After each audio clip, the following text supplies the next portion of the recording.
Good morning dear students.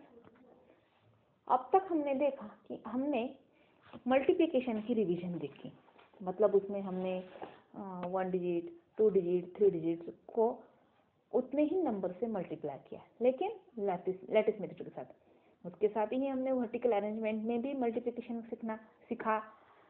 अब आज का आगे का हमारा टॉपिक है या आगे का हमारा चैप्टर है 12 नंबर का चैप्टर, पेरीमीटर एंड एरिया, मतलब परिमिति और क्षेत्रफल। देखिए पेरीमीटर किसे बोलते हैं। देखिए आपको यहाँ पे कुछ स्टूडेंट्स हैं, उनके बीच कन्वर्सेशन चल रहा है। क्या है, अब सीता क्या बोलती है सलमा को, Salma will you come to the market with me to buy lace, क्या तुम मेरे साथ मार्केट में आकर मुझे लेस लेने के लिए मदद कर सकती हो, या वो मेरे लेस लेने के लिए मुझे जाना है तो तुम मेरे साथ आ सकती हो।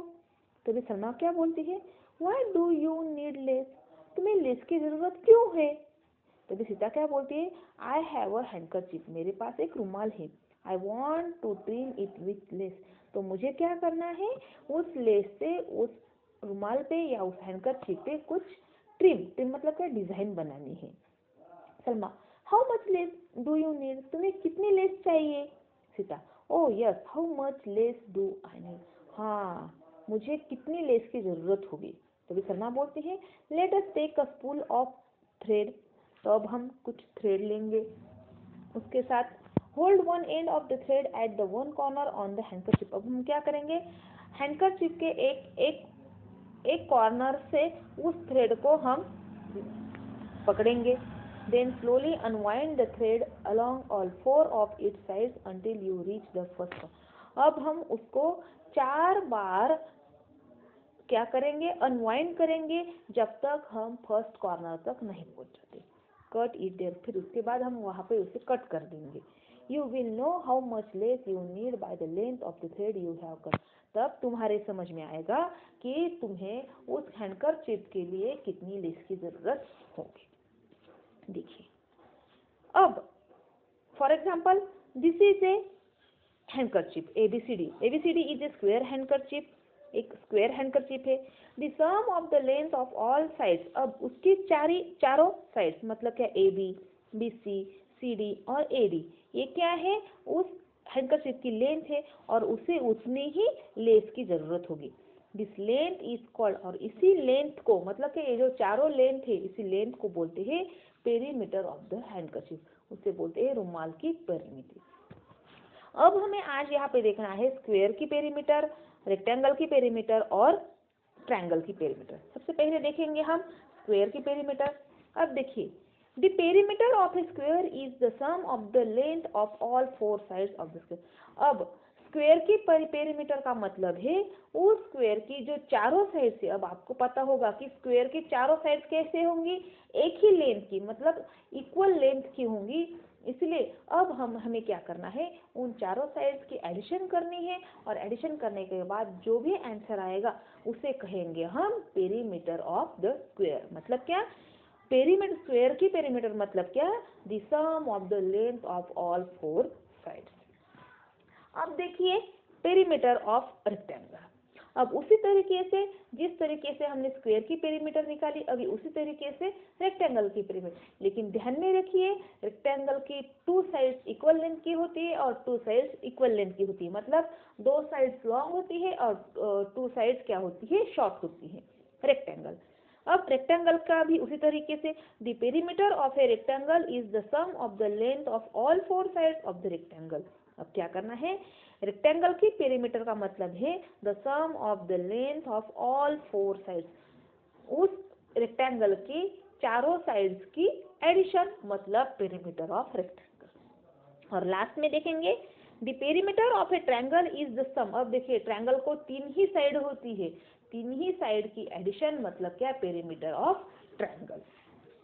अब पेरीमीटर ऑफ ट्रायंगल मतलब क्या, the sum of the length of all 3 sides, जैसे कि स्क्वायर की चारों साइड्स की एडिशन की, रेक्टेंगल में भी चारों साइड्स की एडिशन की, अब ट्रायंगल में भी तीनों साइड्स की एडिशन करने के बाद हमें उसकी पेरीमीटर मिलेगी।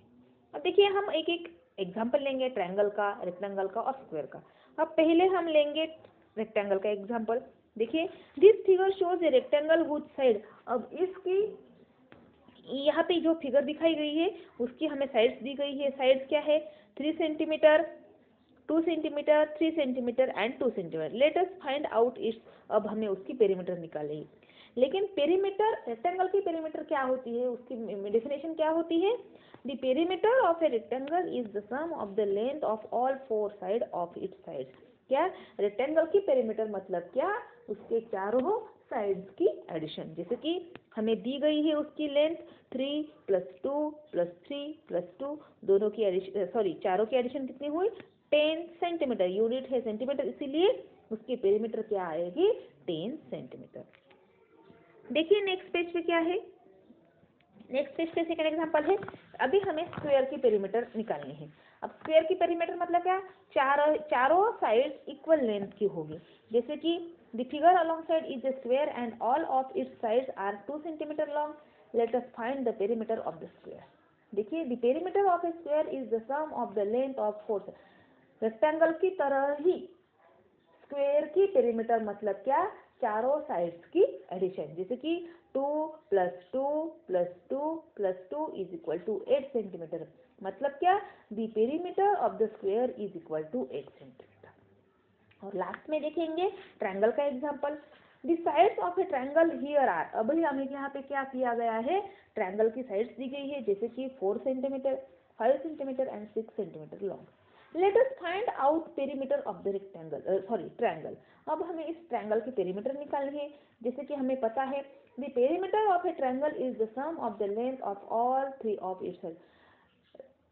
Perimeter of rectangle is equal to sum of all 3 sides. मतलब क्या? जैसे कि 4 + 5 + 6 = 15 सेंटीमीटर। मतलब क्या? The perimeter of this triangle is equal to 15 centimetre. देखिए इसकी इसी तरीके से आपको क्या करना है? अलग अलग तरीके के एग्जांपल सॉल्व करने हैं। जैसे कि हमने क्या क्या देखा? Perimeter of triangle, perimeter of rectangle और पेरीमीटर ऑफ स्क्वायर। उसके साथ ही हम आगे के लेक्चर में देखेंगे एरिया किसे बोलते हैं। अब उसके साथ आज आपको कौन सा होमवर्क करना है? देखिए एक्सरसाइज में पेज नंबर 71 पे find the perimeter of the figure given below.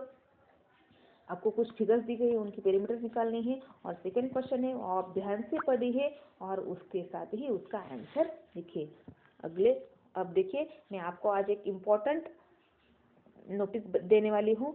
जैसे कि कल से हमारी क्या शुरू होने वाली है? सेकंड यूनिट टेस्ट शुरू होने वाली है।